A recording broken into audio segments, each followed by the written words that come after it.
things that nobody else has the balls to say.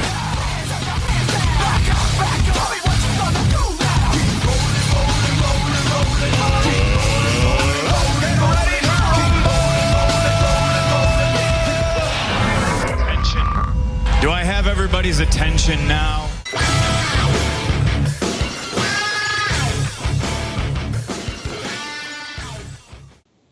What is up, YouTube? We are back here again for another segment of our podcast. This is the ShowStoppers. I am always Greg. And then, of course, we have Des, Jean-Paul. And then we have Brian, which is Kills. So we're going to have a little bit of an interesting show tonight. Of course, starting off with Raw and how the momentum just went from like fucking on fire to kind of like I can do without this week. Then we're going to go ahead and just quickly review over the UFC card, see how everything goes there. Give the results for how me and Des did on the social experiment, and then talk about a couple of other topics in which Brian and Des have in store for us. So, with that being said, of course, let's go ahead and start with going over Raw. Now, usually I'm accustomed to this. We all know that, you know, whenever building up to a pay-per-view, what they do is it's usually 2 and 2. It's 2 weeks of bad, 2 weeks of good, which is 2 weeks of fillers, 2 weeks of good product. This one show felt like 3 weeks of bad.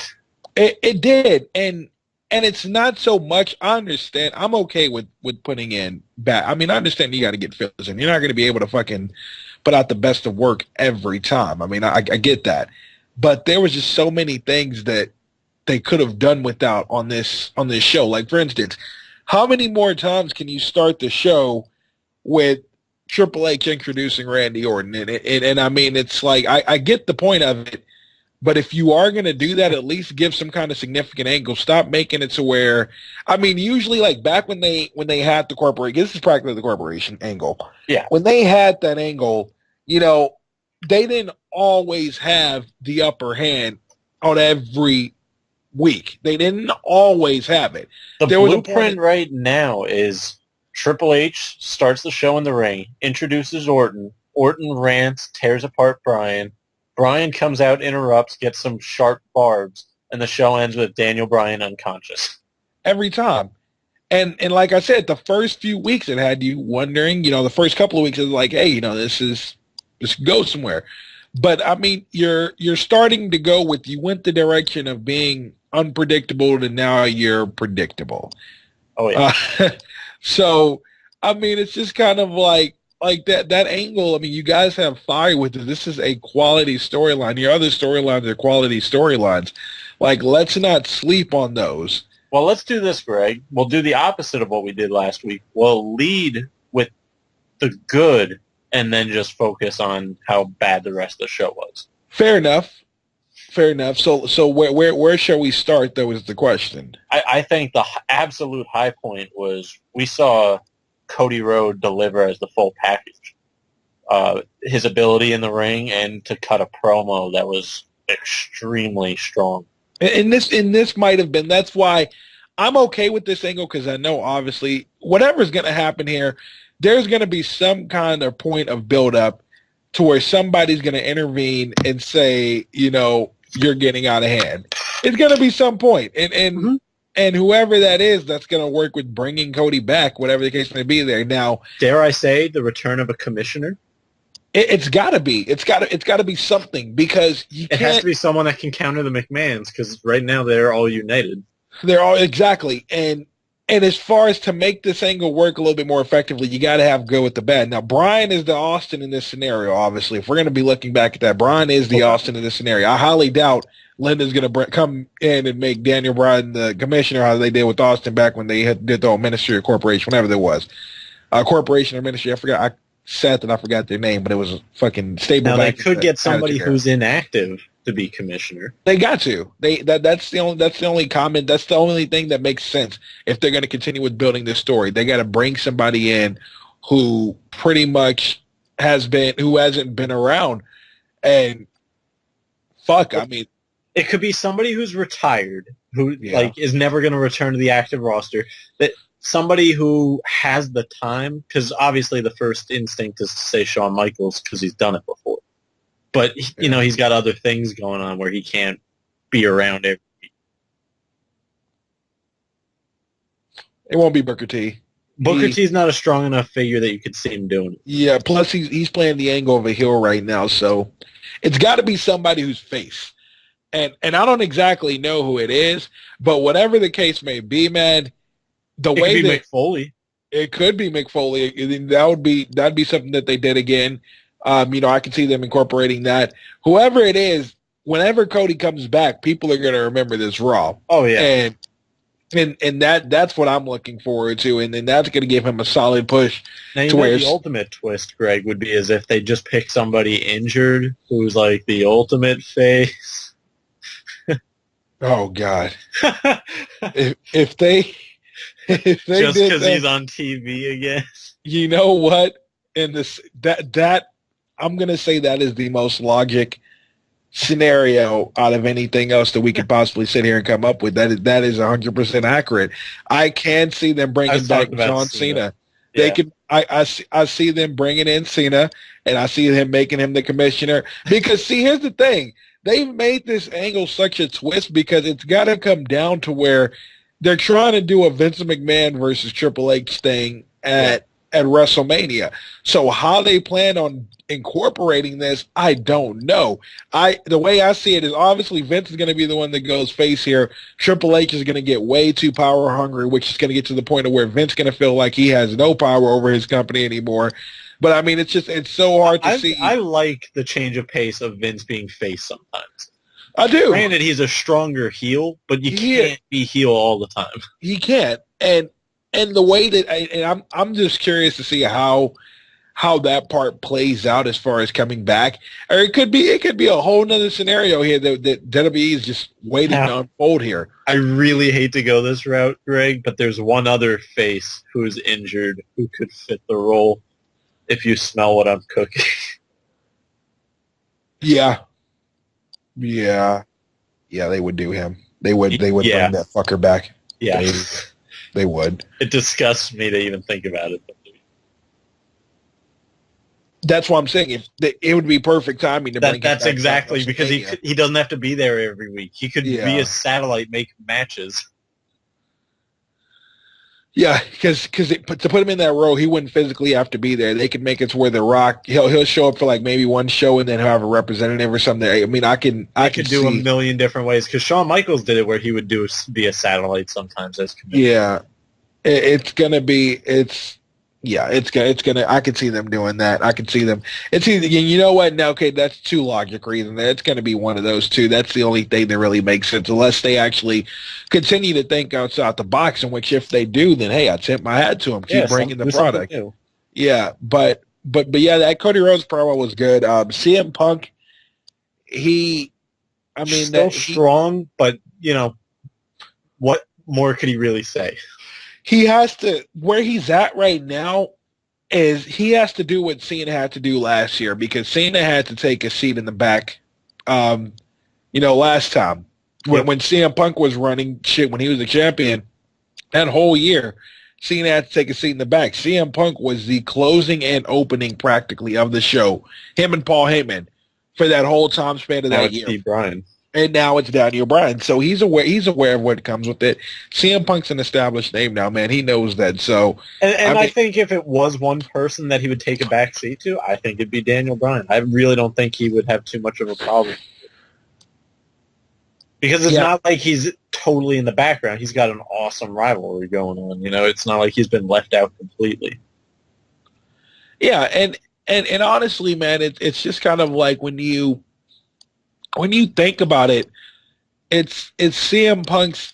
CM Punk is going to play more of he's going to start getting more in the role here, because he's eventually going to tie into this angle with the, once the whole Paul Heyman, because that angle can't last for too much longer. No. Once they get through this whole Paul Heyman versus CM Punk, storyline, CM Punk's going to transition over to this whole Corporation 2.0 thing. It's inevitable. He's gonna side with Daniel Bryan. He's gonna have two indie guys. We've seen them in the past, team up. It just makes sense. Daniel, this is what's going to happen. This is the scenario I see happening. Hell in a Cell, they got this pay-per-view that's coming up, and then I think they got like 2 more pay-per-views after, which is Hell in a Cell is coming up after this one, and then they got the Battlegrounds pay-per-view, if I'm not mistaken, which is in October. Now, what they're going to do is after that comes Survivor Series. I have a strong feeling that it's going to be the corporation versus Daniel Bryan's team or whatever case will be there in that match, and specifically in that whole feud there. And that's going to lead it to where that's where CM Punk comes into play. That's where CM Punk joins Daniel Bryan's team. And I see that match, and I know we're months ahead, so if I'm able to predict this now, if it's a 5-on-5 matchup, I'm going to say it's going to be Orton, 3 members of the Shield, and who would the 5th one be? Whoever,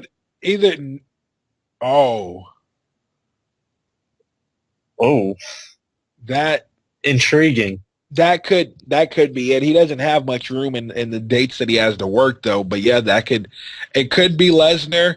It could be Triple H steps in the ring. I say Triple H. Yeah, because they might add who knows? They might add more people onto this by that time frame. Daniel Bryan's side, I see it being Bryan, Punk, Big Show, Ziggler, and maybe Miz or somebody else. That's one more person gets added on. Exactly, somebody else is going to get added on somewhere down the line here. This feud, some other people are going to get added onto this feud, obviously. Of course, and so.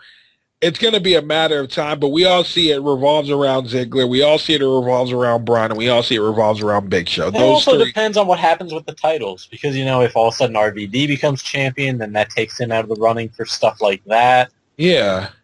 Well, see, honestly, I have a feeling eventually the corporation is going to have something to do with the World Heavyweight division, too, or the World Heavyweight title. They're going to have something to do with that title as well. I mean, it's the point of this story, if they want to continue to get this over, is they got to continue to run as this huge powerhouse, which is what they're doing. They're running as this continuous powerhouse that is bringing chaos to the WWE. However you want to look at it, that's their initiative there. So they're gonna keep going with that angle, man. It's not like it's gonna just fucking drop. They've gone this far with it, so it's going to add on more momentum. It's just I'm curious to see how they're going to do that. That's all. The only other high point I would say, other than Cody Rhodes tearing it up, was another intriguing part of the puzzle with the Wyatts. Yeah, and the news that Edge is going to be on. It was Cody Rhodes, Wyatt, Edge coming back next week, and CM Punk. That's practically it. Now, the other stuff, Daniel Bryan, I mean, the reason why I say it's not good is like I explained earlier, man. It's just kind of like when you have such good weeks of storylines, it's a downer to see it. So when you guys just kind of drop the ball, but you have to drop the ball. Like I said, once more, I get that. Next week, you should make up for it. I'm almost positive you will. And follow up an AJ pipe bomb last week with her getting beat up by all the divas, really? Like, she got some funny barbs in on commentary, like, which of these divas would you prefer to face? And she goes, that's like asking who the skinniest girl in fat camp is. Like, it's a good line, but it was just a waste, I felt. And I think it's interesting she's now got to defend her title in a fatal 4-way. You don't see that with divas very often at all, but... And that's why, it's necessary for the build. I get that. Yeah, it is. And like I said, once more, it's the filler scenario. This was that's it gets fit. It fit into the filler. They can't. It's kind of like when you think of Mania, they can't give away everything within that 5 to 6 week time frame. They have to have those fucking shows, man. And I mean, it sucks. And I'm not taking anything away from them. They're still doing an awesome job with everything. But this just happened to be one of those shows where it was like, yeah, you're going to have to go ahead and slow the pace down because we need to save our good stuff for this week or the week following. I get what they're doing. I mean, it's cool, but I mean, man, this Raw was nothing compared to what you've been giving us for the past few weeks, WWE. So keep continuing with the storyline with Daniel Bryan. Give him the championship somewhere, I'd say, within the next month or two. and then let him hold that title up until when Punk can come into play there. And then you have an indie WrestleMania match, and that just, God, that's going to sell itself.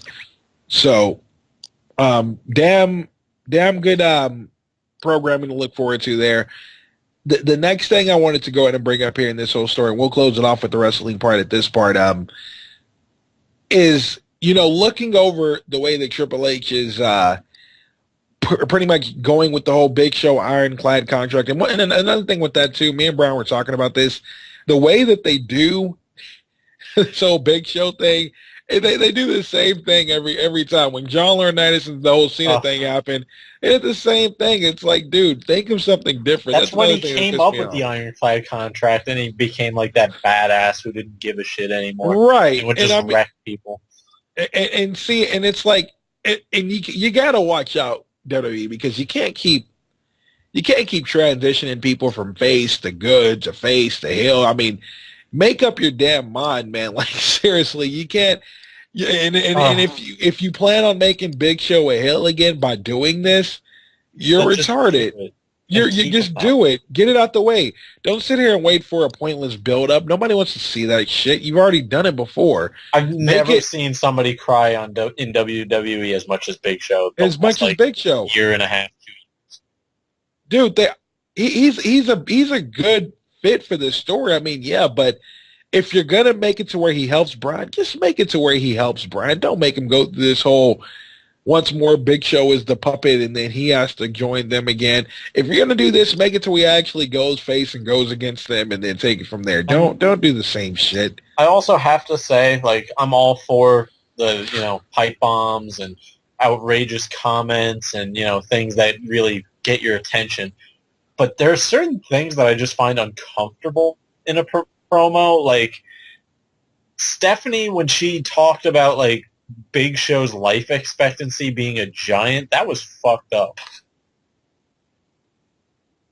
Yeah, like, that's the thing that kind of has been on everybody's mind, but nobody wants to talk about over the years. Like, how long does Big Show have? Is he healthy? All that kind of stuff, because you think of Andre the Giant. You don't need to bring that out, Christ. It was that. Wait, what was that? That's my bad. My bad. Go ahead. Okay. Yeah.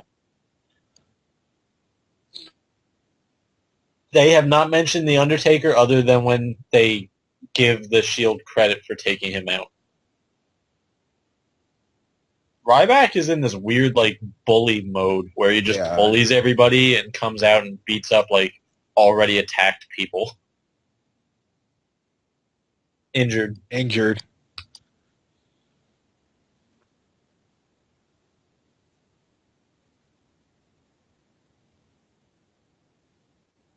Well, that's... don't even get me started. I mean, they're getting him relevant again. It's just not in the best way for where he should be. Yeah, Ziggler, man, he's pretty much getting to the point to where he had that momentum and then they just dropped it again. They're so scared to give him the mic, and I kind of get why, because they're not sure what he's going to say if they just say, go out there and cut a promo. Because, Ziggler's got he's got a chip on his shoulder, which I really like about him. In some aspects, very similar to CM Punk before his big, pipe bomb. But I think that they're being very cautious with him, because even when they look like they're going to give him a push, they still didn't give him good mic time. It's just it's ridiculous because I mean when you look at stuff like that, man, when you look at potential, like Ziggler's moment came one too many times. Like, it's gonna get to a point to where it's just kind of like, dude, He's gonna become the fourth member of 3MB. Of 3MB, I'll really be fucking pissed. Him and Drew will form a tag team that'll lose to the fucking Tons of Funk, and I'll just cry myself to sleep. they're gonna kill his run, man. It's gonna be to where he's gonna be the next Christian, and if you do that, Oh no. that is the biggest waste of time and effort that you ever had. Like why? Like that's another thing. I still question myself for that. Why the fuck did you bring back Christian when you weren't going to utilize him the way that he actually could have been utilized? Like it doesn't make any sense. He had more than enough potential. If you would have kept him as a heel, look at how he left the company. I mean, I understand. They have their personal vendetta when he was going to TNA, and Vince doesn't think that he's the type of person to really be a champion. But I mean, come on now, dude. Before he left, the way he was having the the promos with John Cena back when Cena was actually like really legit, and then when he had the whole feud with Chris Jericho, I mean, that was gold, man. And it's like he still can do that, I think, but you just don't give him the chance to. So that's a waste there. We'll see how Edge shakes things up next week. Maybe that'll be a sign of things to come. Of things to come. Yeah, it could be. So we'll figure that part out there. So pretty much wrestling, that's the cap on that. So next up, briefly, I'm just going to go ahead and go over the UFC card. So the UFC 164 was this weekend. I was really pulling for Benson Henderson. Yeah, I was really, really pushing for him to win. Anthony Pettis, man, the armbar that he did on him was nasty because Henderson seemed like he was going to attack. He did. And then, it was a good back and forth fight. And then next thing they were exchanging blows there. And so he ends up on the ground. And Henderson is the favored one who, when it ends up to, wrestling on the ground. Tell me why, dude, Pettis caught him bad. He caught him in a bad armbar. He twisted it, just horrible. It looked horrible. Well, I wasn't surprised that. I mean, I knew Pettis is good. I'm not taking anything away from him, but the way that Henderson lost when he lost in WEC on that last event that they had, I would have assumed that he would have came back for vengeance. But man, it ended really quick in round one. There wasn't much he could really fucking do about it. I mean, it was just that was that. Frank Mir needs to retire. He just got hit to the point. Like, I mean, he got hit so bad by Barnett, his body just fucking fell. Like, I mean, it wasn't like he got fucking knee. I think it was. I can't remember if he got kneed or punched. Such a shame because Frank Mir is just he was beast. The man. That's what I'm saying. Ever since his loss to Lesnar, man, he has not been the same man in that octagon. Dude, there's so many guys who I wish had gotten out before they started losing. Chuck Liddell's one of them. See, Frank Mir's going down that road, though. He's going down that Chuck Liddell road. It's like, dude, you're going to hurt your name if you keep going. Go out while you can. You're going to still have money. You're still going to have a position with the company, obviously. Just Not fucking everybody can be Randy Couture. They can, dude. They really fucking can. Like, seriously. Pack your bags. It's time to go, man. Especially after a loss like that. Like, come on, man. Chad Mendez pretty much knocked the shit out of Clay Guida. I mean, Clay came in there. He was just fucking the whole fight before the walking out to getting in the octagon. He was so hyped up and energized, and I thought that dude was going to do damage. And it was a good fight. They went to the third round. It's just Chad Mendez caught him at the end of the third, and I mean that was that. And then you got Brandon Vera. Brandon Vera got beat so bad by Ben Rothwell that he was put in the fetal position. Brandon Vera was in the fucking fetal position, dude.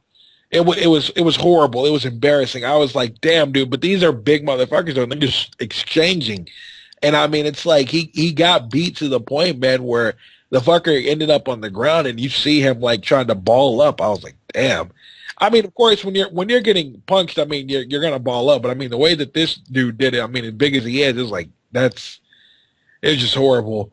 And then the fight that actually started it off was pretty solid there. That one was the only one that went to a decision, and that was the one where Dustin Poirier beat Eric Koch.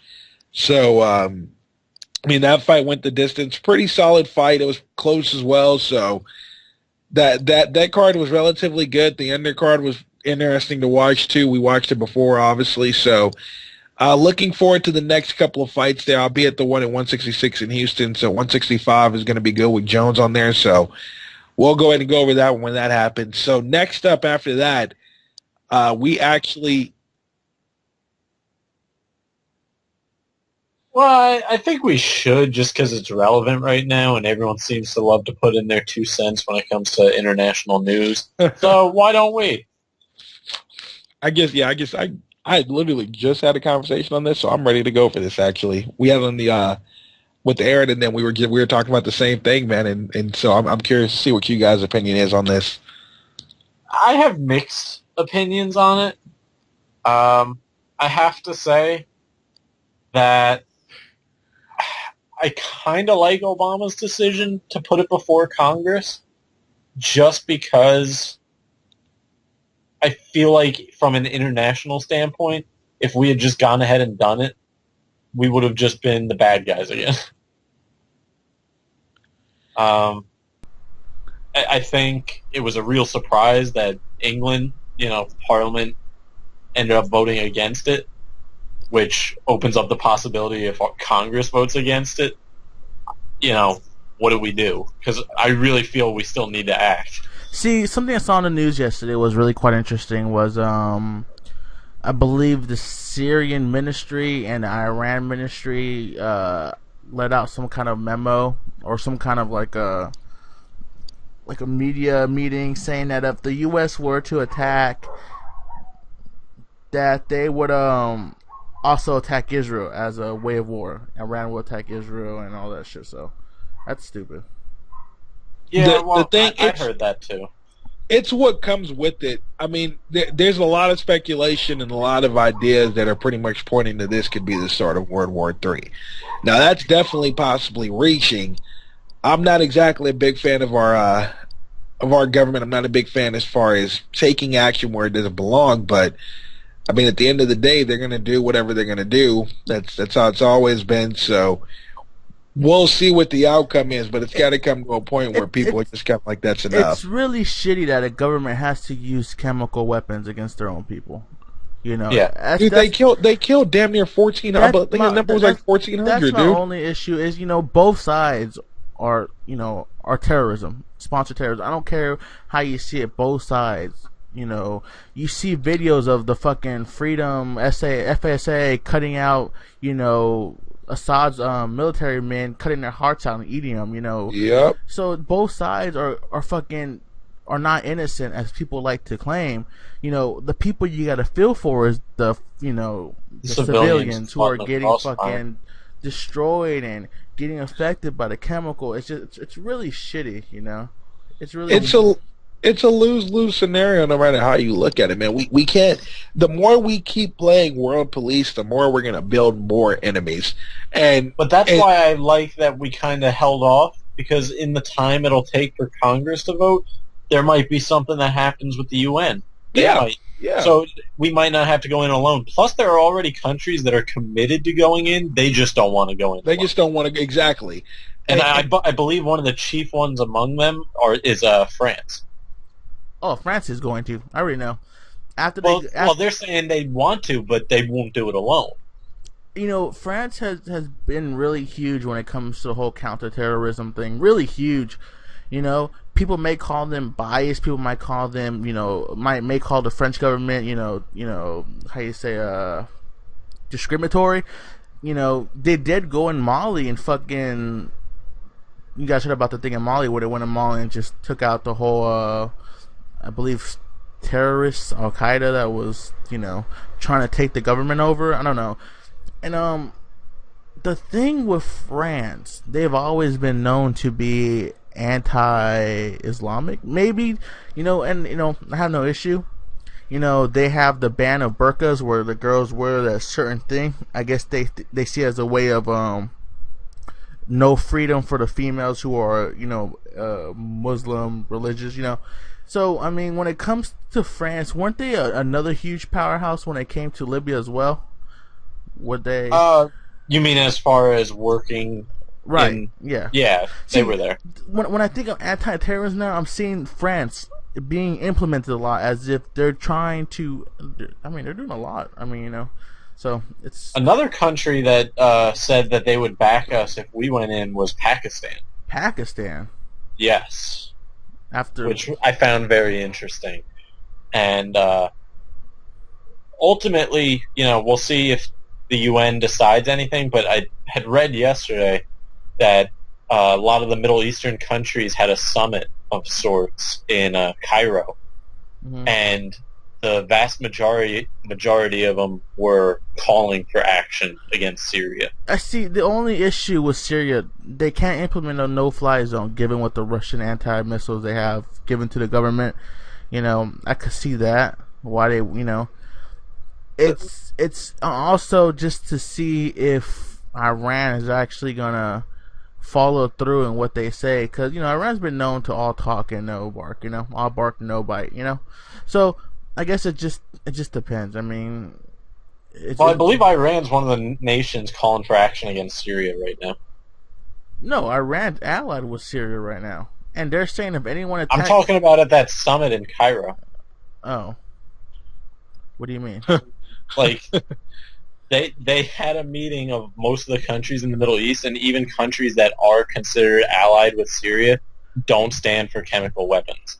Oh, okay. So, alliances and allies and all that stuff, it can be put aside when it comes to chemical weapons, which is encouraging. Why the fuck would Iran say we're going to attack Israel if anyone attacks Syria? Because they always want to attack Israel. I'm like, I read this and I'm like, so you're going to talk about Syria and then you're just going to throw Israel in there. But the last thing I'm going to say on the whole thing is the only reason I would see for us to have needed to act immediately was if there was a immediate known threat that they were going to do it again. Right. I don't think if there was multiple intelligence from multiple agencies saying there's another imminent chemical strike against, anyone, I would say, don't wait on a vote in Congress. Don't wait for UN to act. Just stop it. I agree. Just personal opinion. I agree. How you feel about it, Greg? I just fucking simply think we should stay out of it. I think that's the best bet, is we should stay out of it. But like Keel said, if there was information that there was going to be another chemical, Even if it was, though, you have to think of it like you got to think of it like this, though. This is another country. This country is supposed to be, as far as making, like, there's no other country that's really coming over here if we've done something wrong or shit like that and coming in and helping us out. I mean, it doesn't matter if we're more, I guess you can say, civilizing them or not. Like, these are individuals to where they need to learn how to deal with their own issues as far as that goes. We are not the world police. We cannot counter in everything that doesn't have anything to do with us. Greg, do you understand all the other stuff? Yeah. But when it comes to chemical weapons, it is so different from anything else. Do you imagine a world without countries like the United States, without countries like the UK and France? How shitty would this world be without them, honestly? Touche. Okay, so let me go ahead and counter with this then. Whatever happened to those weapons of mass destruction? Okay. I'm asking you, whatever happened to those? In Iraq. Yeah. That was our whole initial point. False intel. It happens. Okay, so that's not the point I'm making. Either way, right now, though. but the point I'm trying to get you to see if they're shitty at running the country, though, it's a big difference, though. And chemicals. It doesn't matter. It's the same concept. But I mean, this time, there's proof this time. There's proof, obviously, this time that they actually. I mean, obviously, the people who killed, who were dead, are that's enough logic there. Greg, do you understand how devastating chemical weapons can be? No shit. Yeah. Okay. But so you're telling me that no country should have a right to intervene when they're using against their own people? No, I'm saying the country should have a right to intervene. I'm saying us as a sole individual country should not be the one to make that choice, though. It's like what Brian said. If the UN collectively chooses to do so, if the U.S. doesn't do it, no one's going to do it. And, I agree it shouldn't have to be that way, but it's just how it is. Look at Libya. But that's the thing with this one. You can see how many other people who are all ready to go. And they're like, we're in if you guys go in.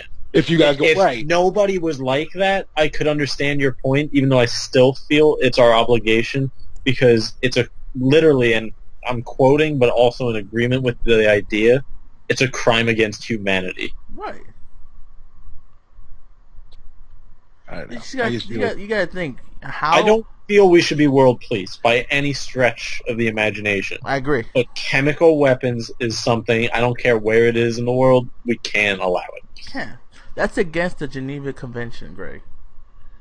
I'm not saying it's justified as right. Greg, why do you like chemical weapons?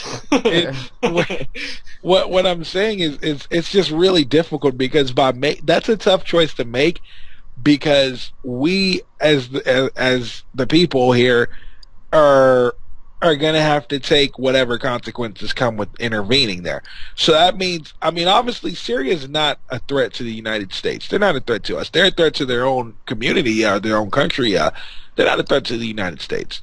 And I guess the thing that where I'm kind of like, if we do go in there, it's going to be shitty, is simply because of the fact of there are other countries who we obviously don't think about them because they're already said and done. We think everything's over with them. The First World War and World War II all started with intervening. It all started with that. And once we played our role in there, guess what? The other countries started to jump in, et cetera, and help out. So the ones who are pretty much shitty. Wait. What? We didn't intervene in World War II. We got fucking pulled into it. No. Well, okay. Well, Japan. I'm just saying this is, well, let me rephrase that because that did come off incorrect there. When we got involved, before the war, I'm talking about, of course, the start of it, not in the middle of it, obviously. When we got involved, when our country got involved, that brought in other countries who did not like us. That did. Am I incorrect on that? You're incorrect. Yeah. See, how so? Okay, explain. The reason for World War the reason why the U.S. intervened in World War I, because I don't know if you guys ever heard of the Zimmerman Code, where the U.K. Well, no, we're going into World War II here. Okay. So, okay. Yeah. Let's look World War II. I'll give you the brief synopsis. World War II. All of Europe's already engaged, and in the Asian part of the world, Japan was conquering country after country after country. Right. We stayed out of it. We would not get involved. Nope. Until Japan overextended and was out of gas. That was the resource they were low on. They needed oil. Right. So they struck Hawaii to try to cut supply lines and everything like that to get oil. When they struck Hawaii, that brought us into the war. And when we entered the war, obviously going after Japan also involved going after the other countries because there were formal alliances. Because, Germany declared the war on U.S. after. Yeah, after that. Yeah. That's what that was my point. Is Germany, after we made what we did, but I mean, now this was Japan's actions, obviously. But Germany played a heavier role after we intervened there with what happened to us. Why? Because they don't like us. They don't. I mean, that's. Well, they knew we were the biggest threat to them. Right, of course. And we're until this day, we still are the biggest threat to any other country there aside from China. But we didn't bring any. Once we entered, it's not like any other countries joined that. I'm not going to say none did, but there were no other massive world powers that weren't already involved. Right. They were all involved prior to... The only other country that... And I think they were already involved prior, it's just they started sending more troops because they had the way to get over there, was Canada. And don't start laughing because Canada was there on D-Day. That's true. So was Australia, and so was multiple countries as well. Multiple countries. There was a lot of countries. Yep. But I mean, we had more allies than we did enemies. When it comes to Syria, Greg, we're not talking about invading Syria. All it is a few Tomahawk missiles to known chemical weapon sites. That's to all it quote is. Obama, no boots on the ground. That's where, and I think that's where the disconnect is. I think there is going to be. I think it's going to be pretty much Iraq 2.0. Yeah. We're going to go in there. Oh, I disagree completely. No way. Okay. There's no fucking way. If that happens, there will be a lot more casualties, given what the upgraded weapons they have from Russia. Obama, even though I'm not a fan of him, is a lot smarter than that. There's no fucking way. I'm not even going to give him that much credit that he's smarter than that. I just don't think he could stand the publicity hit that it would create sending troops into another country. Right. So, it's not like we haven't done it before, so. Okay, but... Very different president. Still, though. We'll see. So I mean, it just wouldn't make sense. It'll look bad. Okay, but we covered that, I think, more than we actually intended to. Yeah, so we're just going to go on and move on to the next topic for that part. We can go for days, obviously, on speaking on what could happen with that and any other things that tie into that, but that'll be another day. So, aside from Syria, let's go ahead and look at how the social experiment went. Me and Des, obviously, on the last podcast, we went over the information of how this social experiment was going to work. Pretty much taking it to where we would go up, or we would address certain women in which we actually haven't per se asked out before, asked them out on a date, asked them out to dinner, etc. So me and Des actually both found success in it. A couple of people who actually played a role in it under the comments there, they found some success in it. So Des, let's go ahead and see how did it go for you. What was your? And remember, I'm the judge here, so if there's any kind of shenanigans, Brian is the judge. That is true. Okay, so I have 2, and I have 3 that's iffy, so I'll leave that up to Brian. Alright, so I got 1 girl from my psychology class, and I got 1 girl from my sociology class. I was able to get the girl's number in my sociology class through a group. You know, we're talking, chilling, and she's like, oh, I'm like, oh, you know, we're talking. So it's just a bunch of girls, and I'm the only dude in there, so I'm like, oh, would you like to, you know, grab some coffee, you know, on a date or something? She's like, sure. So she gave me her number. Did you say date or did you just say coffee? Coffee. Doesn't count. God damn it. Okay, so psychology. I had the piece of paper still of the girl's number on it. So I asked this chick, oh man, she's hot too. So I don't know if I'm gonna take her on a dinner because she has the crazy eyes. So so I'm like, oh, would you like to go out to dinner with me, you know, on a date? And I did say date. Okay. Okay.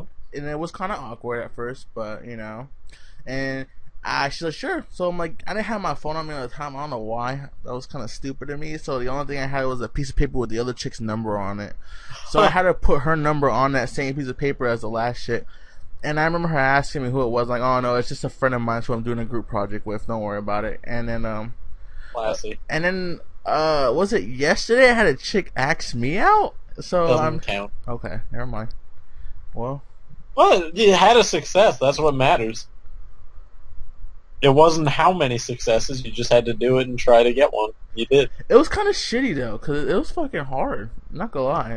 Dude, it's not easy, especially when you're not used to being old school like that, using the word date and being all formal about it. Especially if you just met the person like 3 days prior. Oh, definitely. Yeah, so it kind of sucks. Fuck this challenge. It kind of sucks, but you could see how if you had just said like hang out, you would have just fucked yourself because it wouldn't have been a date. I wish talking to girls would be as easy as like, do you want to D? And she's like, yeah, you know, it'd be a lot better. You know? I mean, some girls it is that easy. It's just not many. You know, fucking dumb. I wish I had a thing in my mind that whenever I see a certain girl, you know, it'll show up green or red, and if it's green, that means if I ask this chick out, she'll say yes. If it's red, then she won't, you know? Wow, you really do live in a fantasy world. That would be badass. I'm going to create that one day. Just watch me. Greg, how did you do? Greg.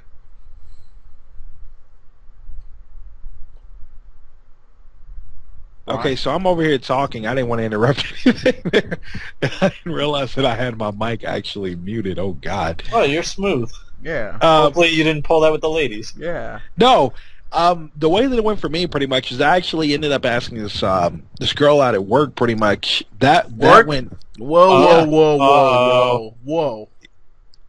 Greg, do I need to tell you about the 401 about dating chicks at work? Oh yeah, I know. We went over it. I'm not exactly for it, but I had to get this experiment out the way. I had to do it. And this is a chick who I'm actually extremely attracted to, so it's a win-win. But I legitimately asked her out. She was talking about, as far as I was asking what her plans were for that Friday, because I asked her on Thursday. No, I asked her on Friday.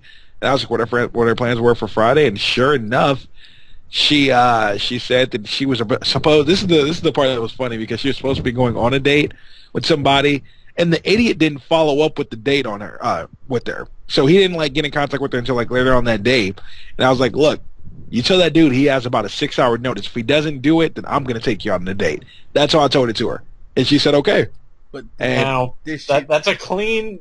I give you the bill of approval as far as the way you went about it. The question is, how often did you talk to this girl at work? Right. I Honestly. would say it was minimal because I only saw her I only really see her like once. Is she a Once- white woman? No, Mexican. That doesn't Yeah, matter. but she's gorgeous, man. Really, really gorgeous. I only back date to the white. the original question, how often would you interact with her at work? How about once, and that's for like that's if I see her. Like a high and by? It's different time. We were on different time schedules, so it didn't. I mean, like the schedule that she worked did not match with the one that I worked because I worked in the morning. She worked later on in the day. So you've never really just sat down and talked before? Oh, like on a few occasions we did. I don't know. Oh, yeah. Occasions. Yeah, it was. I'd say. But about, was it an occasion like co-workers talking to co-worker, or is it like It was coworkers talking to coworkers. It wasn't anything. It wasn't anything as far as where I took any kind of initiative the way I did on that one. Pretty much. Did you talk about work stuff or did you talk about personal stuff? Work stuff prior to when I asked her. If you've talked to her on multiple occasions but only about work stuff, then I give you the approval on it. Yeah.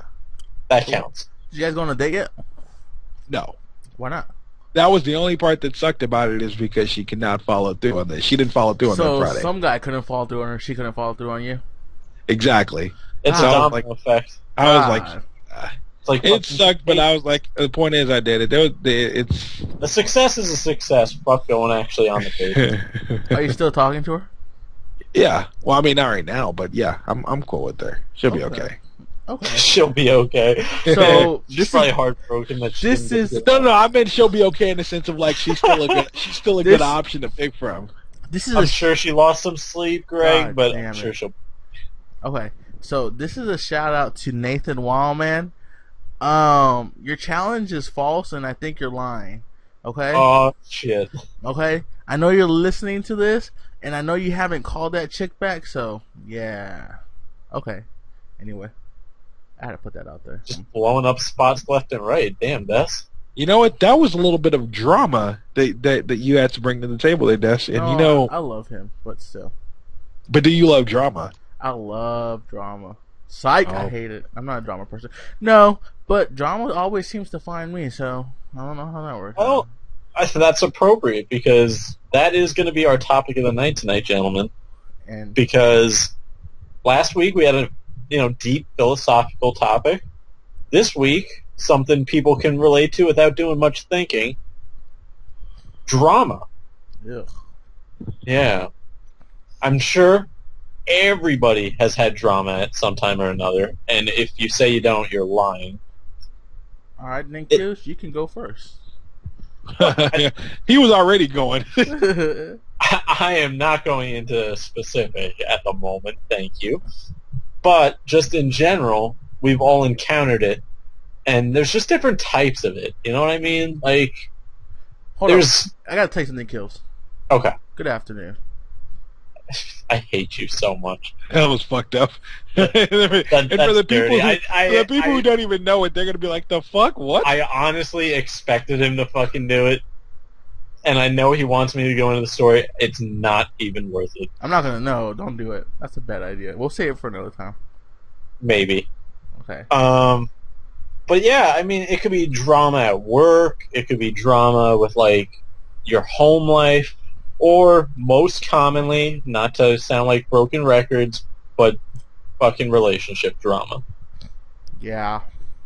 Yeah. We've been there. Well, you know what, Des? Why don't you give a specific story of Okay. drama? This is off topic, but Nathan just sent me a message saying, "By the way, I called the girl today after I just called him out." So. Oh, yeah. shit, now you already got to retract that? Nathan, I'm sorry. I still think you're lying. But, drama. I'm about to say. You might have just created some. Drama. Damn, drama. You know what? I think one of the biggest drama I have in my life is still not figuring out how I cannot believe it's not butter. I think that's it. That's not drama. It's drama to me. I can't believe it's not How butter. is that drama? Because it tastes like butter. That's a personal conflict. That's what that is. Yeah, That's not Greg, why don't you give us an example of some drama?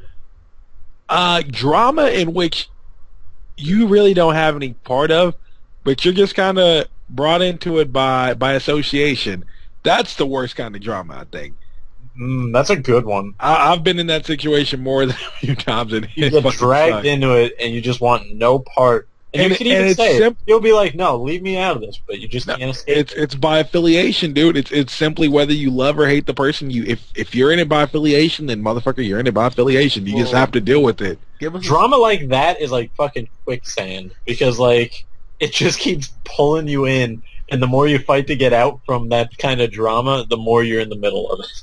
Well, Greg, Brian, why don't you give us a situation where the drama was present, you know? Well, Greg, you want to lead off, or you want me to go? You know what? Brian, take the wheel. That's what I'm going to say. Wonderful. I'm so glad you let me go, because now I have to try to pinpoint something specific. You have to. I'm not going to lie. There was a few years stretch where I was surrounded by it. Like, I don't know if I was necessarily the cause of it, but it felt like it. Like, if there was such a thing as a drama magnet, I'd be it. And some of it was stupid shit, you know, you're on Xbox Live with your friends and fucking people don't get along with other people and stuff like that. That's a whole other kind of drama. But I'd say the biggest part of drama in recent years had to be relationship-based. Same here. I feel like that's the end-all, be-all of serious drama. And I think that's her issue of all of us. You know, one thing I told you guys what I hate so fucking much. Okay, so I don't know, this may not be considered drama, but it's just something I hate. Okay? Okay. So, let's say you're talking to someone, and let's say you really like this person, or you're with this person, and their way of either cutting it off or, you know, ending whatever you guys have is just to completely stop talking to you. You know? And I'm not, you know, and I'm talking about ignoring your calls, you know, not answering your texts. You know, the morning before you're all like normal, but the next day you haven't heard from that person, and it just becomes a trend where you haven't heard that person for another month. 2 months go by, 3 months. That actually just recently happened to me. But see, that's the thing though. People like that, they always come back. If you don't act on it, if you just let them, I mean, literally, I kid you not, like yesterday. Okay. Remember the girl the girl Brian who pretty much had the ex, and that's, I think, you know, or not the ex, who actually had a boyfriend who has a boyfriend. Right. I told you guys about that one where, so that pretty much, you know, she started to pretty much flake. I left alone. I didn't ask any questions. I didn't go looking for answers. I said, you know what, fuck it. I don't care. It's not worth getting the answers to. And then Brian, I think I've always made the statement, the only time where your past should ever come back to you is when that person who left is the one who comes back. That's the only time where I'm officially believing and going with that anything in the past would work. If that person who walked off, they're the ones who come back, that's the only time it's going to work, because you're not going to be able to make it work. Well, pretty much I got a call from that girl, and she called me yesterday, and she was like, I miss you, you know, let's hang out. And so I was like, okay, cool, yeah, we can hang out today. Tell me why I haven't heard anything from that girl since 10 o'clock this morning. Oh, shit, not again. She's probably back to flake. Probably doing her thing. I'm telling you, which by all means, hey, do your thing.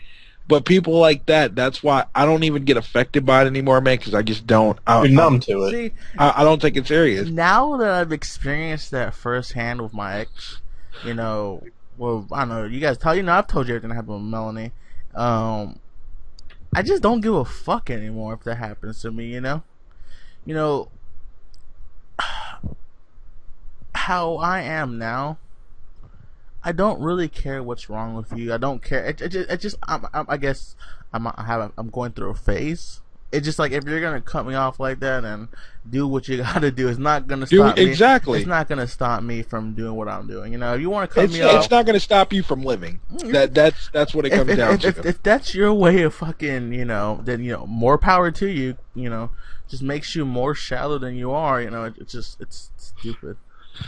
I mean, I've touched on it before that I had that happen the same way you did, where the relationship ended literally just from lack of replies. You know, just stop talking. Like, had a Skype date set up and then just no-showed and then never heard Right, from. exactly. But contrary to what Greg said, I think it was probably a couple months down the road, I was just like, you know what? I'm going to send a message that just gets all that shit off my chest. I don't care if she replies or not. I'm just going to feel better saying it. And I send this message, honestly, not expecting a reply, considering I never got one in those 2 months or whatever it was. And she actually replied and started talking to me again and shit. And once we started talking again, I sat there, I was like, I don't want to fucking talk to her. What am I doing? So then I pulled to her and stopped replying. What'd you say to her? Because it may be a lot different to what I sent to mine. What, you mean my lengthy Yeah. closure Yeah. message? The month- Dude, it was a long one. But it basically was like, I don't understand why you did this. It was shitty. You said you'd never do this, and you did that. I just laid it all out there. And I ended up getting a reply, and it led to like a exchange of messages. The next thing you know, we're talking again. Did she say sorry? Huh? Did she say sorry at all? No, because See, she's a fucking bitch. I would do that to my ex, Mel. I just feel like once I do it, and if she does reply, I just don't want to talk to her again. You know? Yeah, like I just had an epiphany one day because she like messaged me and she was like, "Hey," and I look at my phone and I'm staring at the message. I'm like, I'm not gonna reply to her anymore. I just feel like if I just don't have the interest to talking to her at all. Now, I will say this in my defense because it sounds shitty. If she had done that to me once, where she just stopped talking to me, I probably wouldn't have done the same thing to her. Uh-huh. She did it to me twice. Same here, twice to me, as well. If you're gonna have the nerve to like apologize for that first time and then go right back and do it again, don't get anything else but the same treatment. And then say you won't do it, they won't do it again after the first time, and then do it. Oh, of course. Yeah, that's automatic that they tell that lie. So that's probably the same. Like, half of me says I want to message her and just call her a massive bitch, but then again, I'm like, that's gonna get me to talking to her, and I really don't want to talk to her. And that leads to drama. Well, I was just about to say that ties into the whole drama. That just creates more of it if you start going that route. That's why you're really just better off. I felt better after I sent that message, but I probably shouldn't have because it just created drama a little bit. That's why not the hardcore like back and forth shittiness drama, because I think we've all had that as well. See, if she would have came to me and just said, you know, I'm sorry for this, you know, maybe I would be, you know, okay, then I'm willing to talk about it, but then a day later I'll just fucking ignore her, you know, cause I'm not, you know, you don't need it. Once someone who has went against your trust, went against everything they said they wouldn't do, it's just like, you know, you showed me who you are as a person. I don't want to waste my time, you know, hoping you're someone else because we know you're not, you know? Yeah, no, definitely. You know, but that just goes to show how you handle things can also shape what, if there's drama, and what kind it would be. Because, you know, there's the drama of, oh, do I message her? What is she going to say? How do I reply? Because it becomes a whole production going through stuff like that. And it shouldn't ever be like that. Or it just gets to the point of such shittiness, and I don't know if you guys have necessarily had this. I know I'm speaking from personal experience. You could end up in a place where the messages that go back and forth are just pure, unadulterated shittiness. Yeah, I did that. Where you're just trying to one-up each other, saying the meanest, most sharp and jagged comments that you know will get to each other. And that's why, I mean, the way it's just, dude, it just comes to a point, man, where it's just kind of like, it's, to me, I just don't. I'm not fazed by it. I'm just kind of like, I'm going with what happens. Like, see, how I see it is, if you're happy, you know, if my ex happy, she's happy. Yep. More power to her. But yeah, you don't wish ill. Yeah, but that thought, what she did, is always gonna be there. You know what I mean? So that's good enough. That's good enough for me. I'm happy with that. So people ask me all the time about some of the exes I've been shitty with, and they're like, "Oh, I bet you wish this," or I'm like, "No, honestly, if they're happy, good for them. You know, if they found that happiness that they didn't have before, awesome. Just leave me the fuck out of it. I agree. They're the one that are gonna live with the guilt that, oh my god, I cheated on this person. Oh my god, I did this person wrong. But hey, I swear to God, to this day, I'll tell a quick funny story. To this day, the funniest message I ever got from an ex. I start getting message, oh, how have you been? How have you been? And, you know, it's an ex who's asking me how I've been, who, where we left things off, called me every horrible name in the book. So I'm like, where the hell is this coming from? Right. So, you know, I wasn't necessarily shitty. I'm like, you know, quite honestly, I'm like, if it's all the same to you, I'd rather not speak to you. I've moved on. I believe you've done the same. Just let it go. And then it goes immediately into, oh, I've moved on. Me and so-and-so are doing this, and we're happy, and blah, blah, blah. And she starts laying it out. I'm like, that's awesome. Why do I need to know this? Why did you need to message me? It'd be like, no fucks given. Right, exactly. And it's just like, nothing is funnier than when somebody says they've moved on, but they're messaging you, having to tell you this and like justify themselves. So are you saying you can't be friends with an ex? No. Actually, far from it. Okay. But when you end things shitty and not speaking, right? Oh yeah. And then the first like words out of their mouth are basically how they're in a new relationship and they're doing so well. When it sounds like they're justifying themselves, like what they're doing right now, that is just, they're not over you. I agree. You know what I mean? I agree. It's shitty. It's stupid. Do you see that the same way, Greg, or do you have a different take on it? My take on it is it all depends, man, because they're all fucking so different, but they're not exactly too few and far between. Like girls, I've seen some. God, I don't really know. I guess I'm going to say yeah, because the types that I've dealt with a good majority of them as far as the way that they go about things. So yeah, I can completely agree with that. But then again, there are also the ones who legitimately just realize they fuck up and they can own up and just straight up say, "Look, I know I did." But that's the thing. That would be one of the first things they say. It's not, I'm with so-and-so doing this. Right. That's what I'm saying. The approach will be different. It's all about the approach, ultimately. Yep. Because I am proud to say I'm still friends with an ex. Like, it's not always all shit and just bad blood. Yeah. Really? Yeah. Who? I'm not going to say her name. That's rude, but I still talk to her on the phone. Type it down. I need to know who this is. Oh, my God. I don't know why this is a surprise to you. Oh, duh. What the fuck was I thinking? Oh, I didn't know. I don't know. Well, he doesn't end shitty at all, so that's understandable. There was shittiness in between, but it didn't. There was. I think if there was any shittiness between any of them, I think that would be probably one of the worst ones. Just given how everything went. But you guys were able to. Yeah, if we had chosen, like, if I had chosen to go the immature route, that could have been. There you go. It could have been worse. Yeah, because see, both parties handled it extremely well. I think they both went about it the right way. Yeah.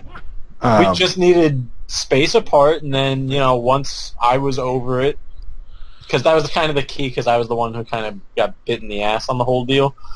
Once I was just over it, you know, I went back to just treating things the way we were when we were friends. And that's another key.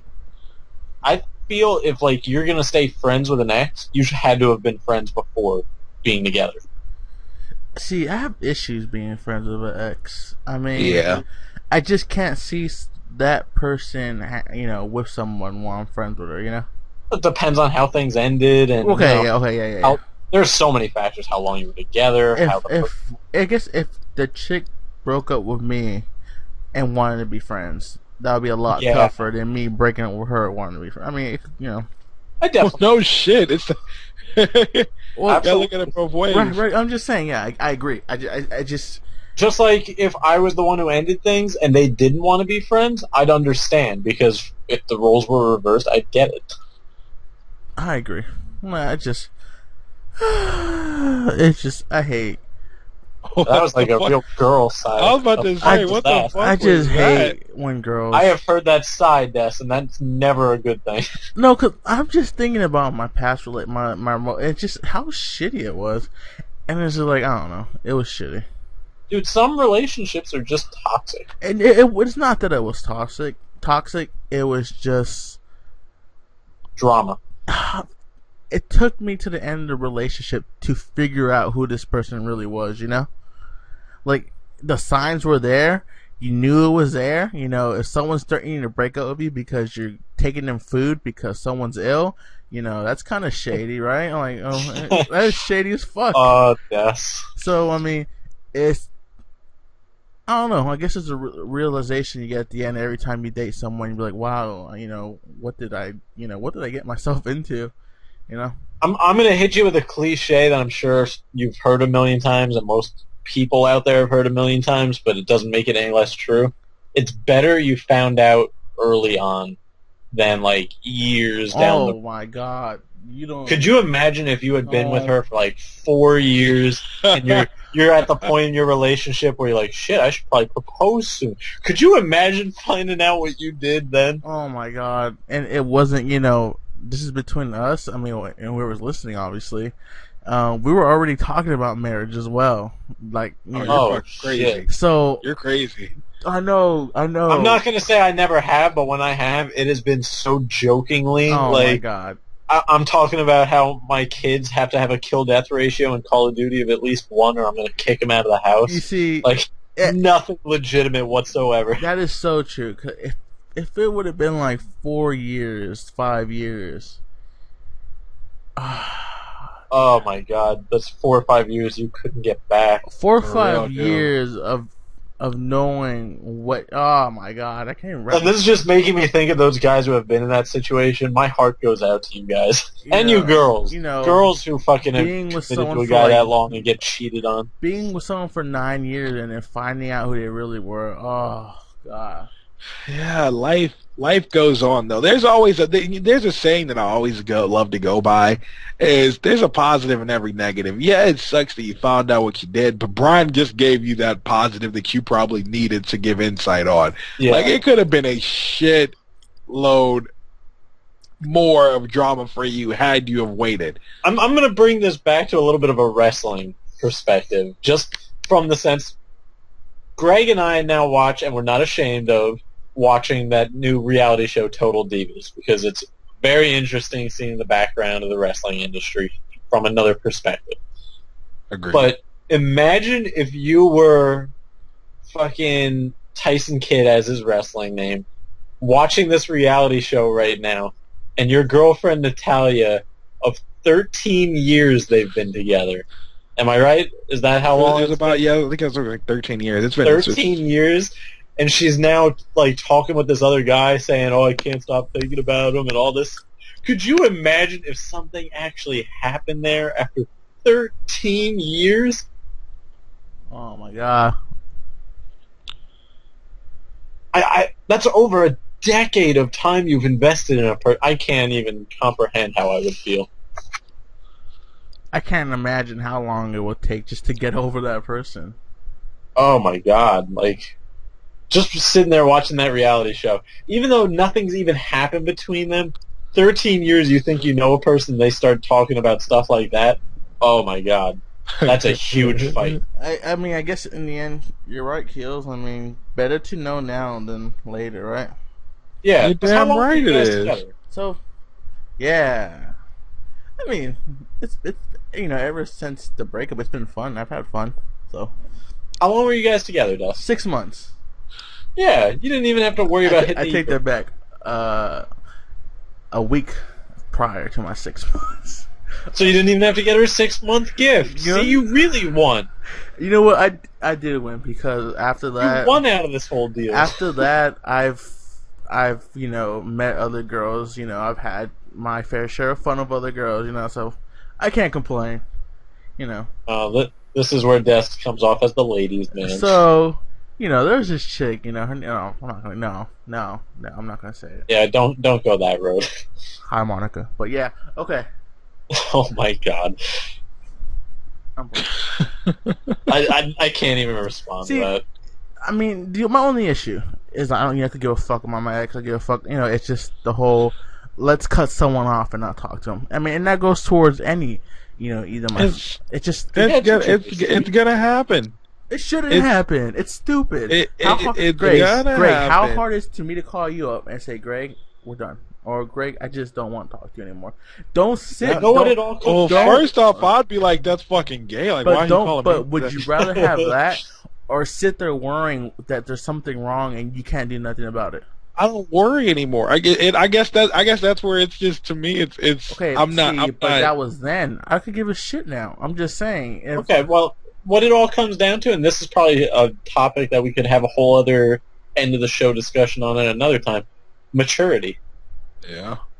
Sure. It all comes down to how you want to handle the situation. How you want to handle the situation.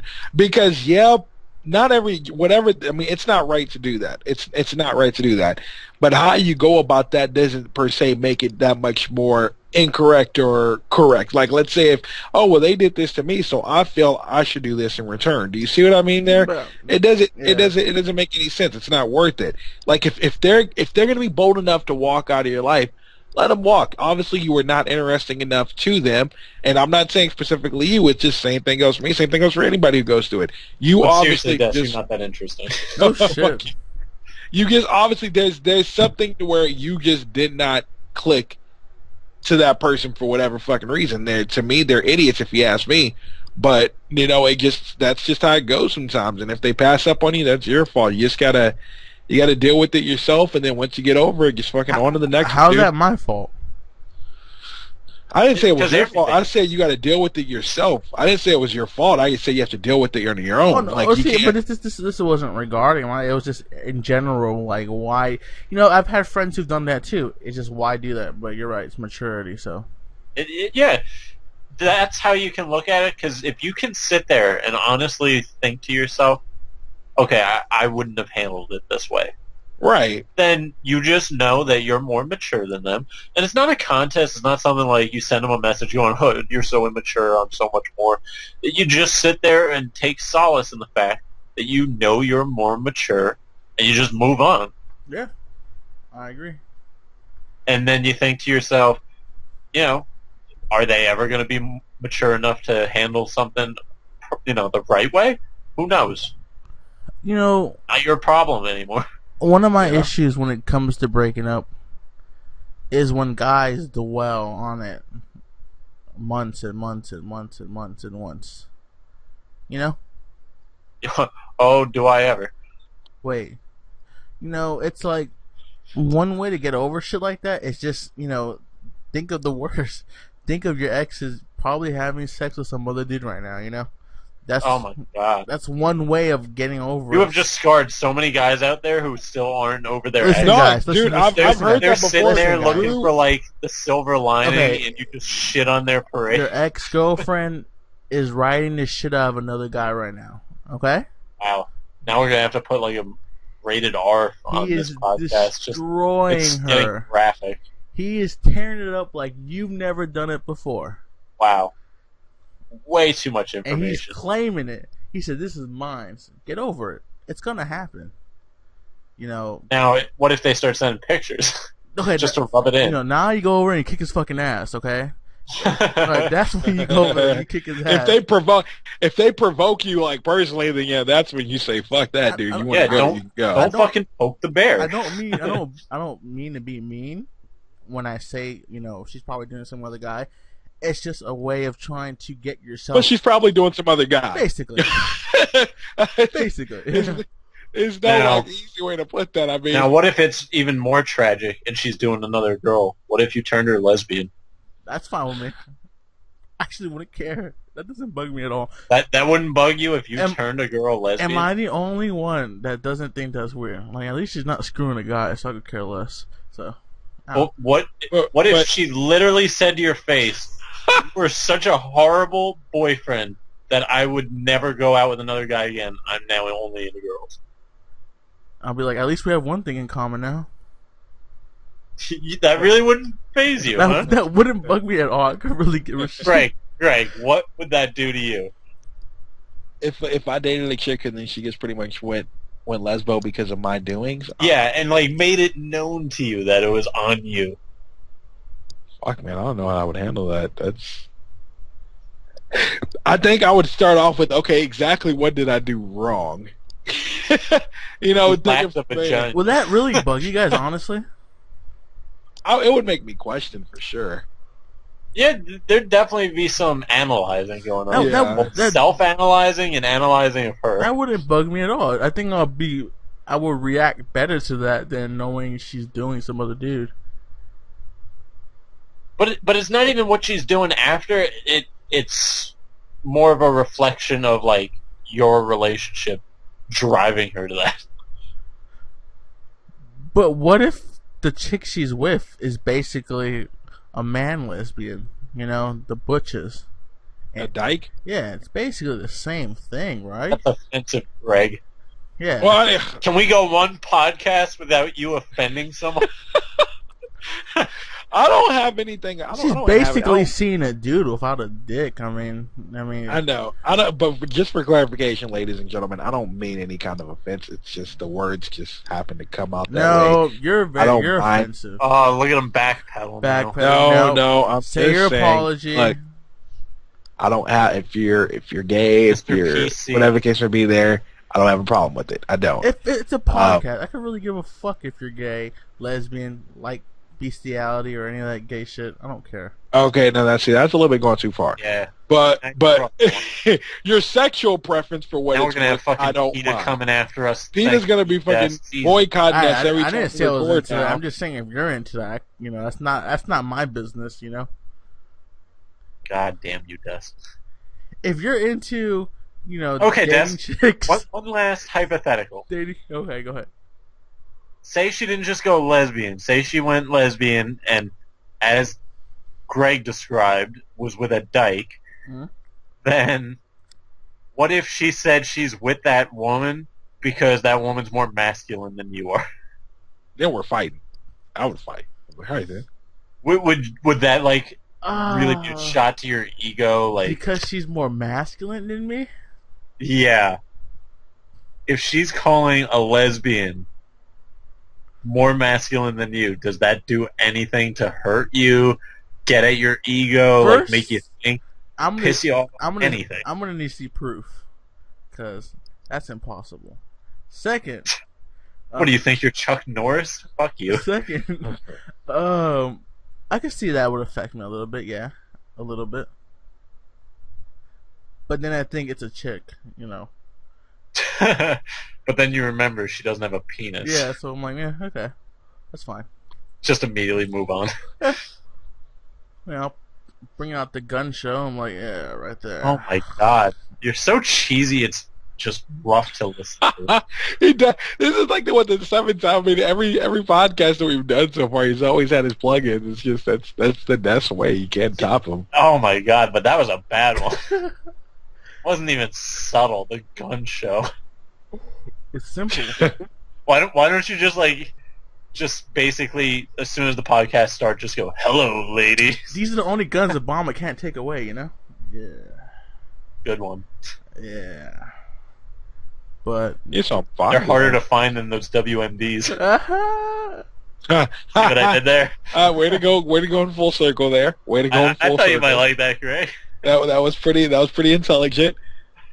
But I mean, yeah, it's just that's just fucking get over it, man. You know. Get over what? Good way to she sum it doesn't- all up. Just get over it. Just get over it. I've If, been if o- they I- don't, that's- if they don't follow back up with you, then they don't follow back up with you. They're I gone. could care less. Or just have the mindset like Greg does. She'll be all right. She'll be alright. Yeah. It's gonna be a little bit to get over it, but she'll get maybe there. send her a text a few months later saying, "Listen, I know you're probably in a rough place right now. I just want you to chin up. You'll be all right, kiddo." I know you're in a rough place right now, but I just bought a new car, so I just thought I'd let you know. What a condescending dick you would be if you did that months later. Just want to see how you're doing. I see in your latest statuses that you seem kind of sad, but I just want to let you know I'm doing okay. Dude, Word on the street is- I'm sorry. I'm sick like that but I find joy in the dumbass women who fucking actually decide to like play dudes. And I've seen them play my friends or play guys who they're with because they feel that they're not the ones who are cut out for them.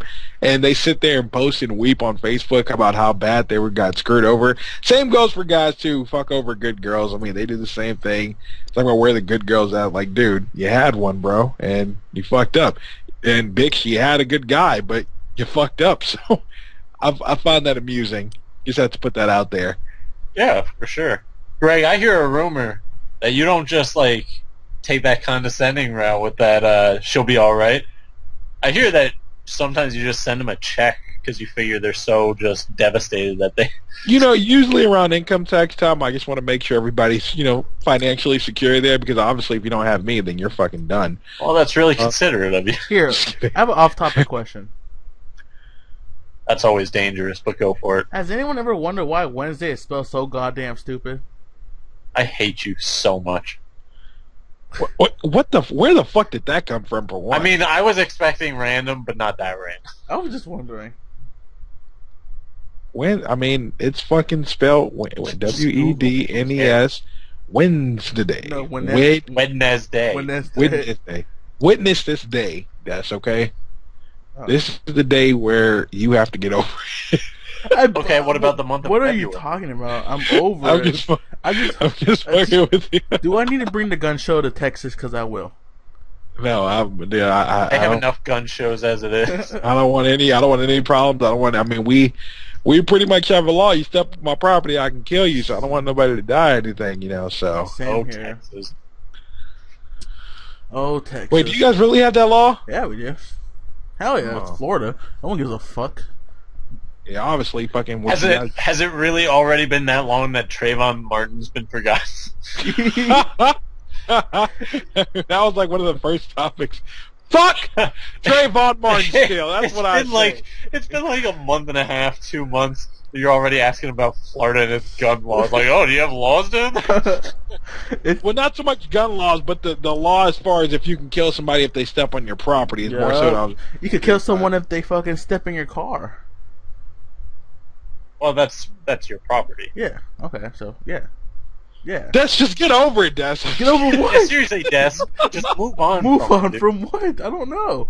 What am I supposed to be moving on from? You gotta take things as they come. You gotta be where you are, but move from there.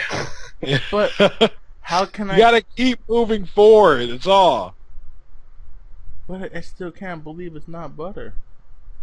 I think on that note, it's getting around that time, gentlemen. It's been more than around that time. Whoever has to listen to this, they're gonna get great quality, but man, you're gonna be tired. Oh, yeah. I'm tired. I'm tired. I gotta be up at 6. Fuck. So this is that night where Kill says something clever, and then Merc says something clever, and then Merc closes it off saying, "All right, that's all right, folks. This is the end of our podcast." Blah blah blah, and then we're done. Wait. This podcast is missing something. Racism? Greg, you're black. Exactly. Thank you, Des. Sorry, Greg. It had. You know what? Hey, you know what, Brian? I just hope that you have a good afternoon. What an ass. Stop it, Greg. And Des, I just hope that you can get over it. Over what? Hope you can get over it, Des. What an asshole you are. I love you. God. There's only one way to counter racism. There's not many things I can really think of nowadays. You guys damn near have everything else over us. I'm just kidding. Us black Greg, people are still above. Greg, you'll be all right. Greg. That was clever. What'd he say? That was the clever that we were talking about. He said, you'll be all right. It's cool. It's gonna take you a while to comprehend that diss there, but hey, fuck. I don't get it, but I'm laughing. Oh, Des. I don't get it. We're gonna check you into a facility very soon, Des. Don't you worry, okay? Okay.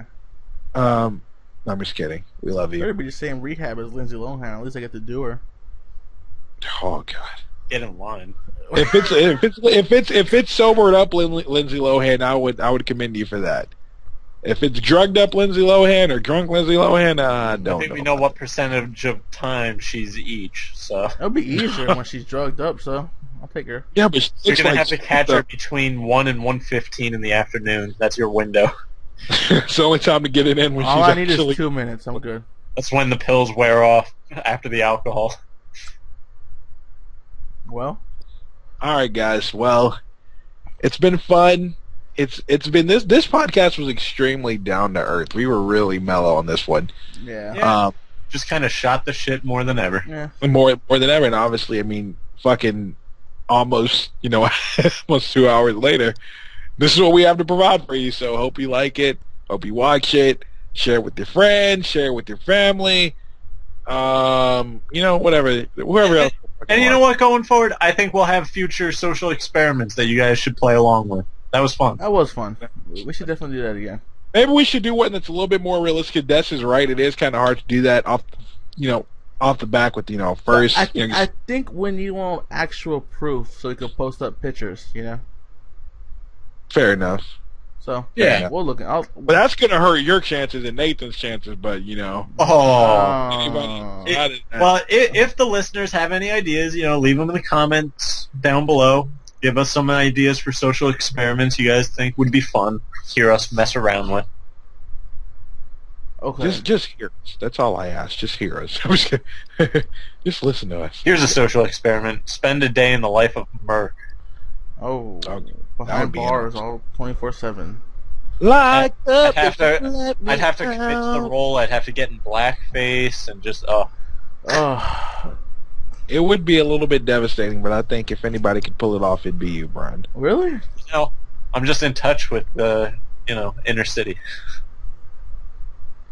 Fucking fact. All right, guys. On that note, Thanks for watching, that's guys. how we have. Fuck it, Brian. You can go ahead. You're already talking. You can close this one out. well, for Greg, Des, doing the recording as always, I'm Brian. We'll see you guys next week. Stay classy. Who Internet. wants to be America's next top model?